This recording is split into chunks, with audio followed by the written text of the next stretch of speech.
తీసుకెళ్లారా, లేదు నేను వ్యక్తిగత కారణాలతో రాజీనామా చేయాలనుకుంటున్నాను అనేటువంటి అంశాన్ని మీ పార్టీలో ఉన్న ముఖ్యులకు కానీ జగన్ గారి దృష్టికి కానీ తీసుకువెళ్ళారా?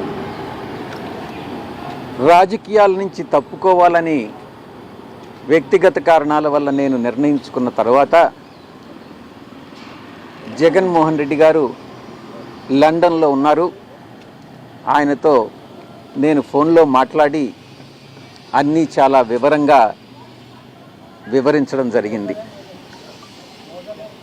అన్నీ వివరించిన తర్వాతనే నేను ఈ రాజీనామా పత్రాన్ని అధ్యక్షుల వారికి సమర్పించడం జరిగింది. మీరు ఆ విషయాలు చెప్పినప్పుడు ఆయన ఏ రకంగా స్పందించారు సార్ జగన్ గారు?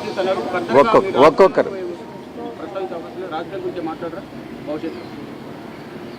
భవిష్యత్తులో ఒక్కసారి రాజకీయాల నుంచి తప్పుకున్న తర్వాత రాజకీయాల గురించి మాట్లాడడం అన్నటువంటిది సమంజసం కాదేమోనని నా ఉద్దేశం.